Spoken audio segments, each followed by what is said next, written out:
There's nothing much to the Asus Vivobook S15, but, then again, that's sort of the point. It's a 15.6-inch laptop, but since Asus shaved off some of the frame around the screen, the brushed aluminum-clad body is smaller, and yes, it also looks like a MacBook. The PC is also remarkably light for its size at 3.6 pounds, 1.6 kg. That's not quite as light as the 15-inch Samsung Notebook 9 or the 15.6-inch LG Gram, though the S15 costs a lot less for specs that aren't all too different. Based around a dual-core 2.7 GHz Intel Core i7-7500U, the S15 starts around $800, approximately £600 or $1,000, but there are several configurations available.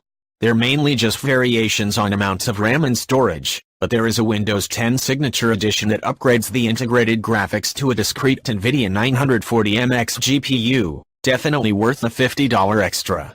We reviewed the base model here, the S510UA, DB71. Asus Vivobook S15.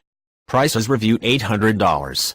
Display size resolution 15.6-inch 1920x 1080 display.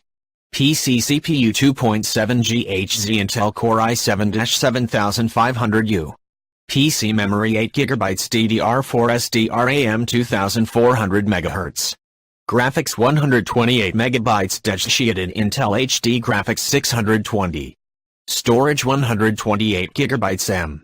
2 SSD plus 1 TB HDD. Networking 802.11 AC wireless, Bluetooth 4.1. Operating system Windows 10 Home, 64-bit. Aside from the big screen and a slim, lightweight body, at a reasonably priced thing though, the S15 is a somewhat unremarkable mainstream laptop. The Full HD display, for example, has good color and contrast for entertainment and office work, but not good enough for anything that demands precision. Its matte finish helps with reflections, but it doesn't get bright enough to use comfortably outdoors. Basically, it's fine for what you're paying, neither exceptional nor disappointing.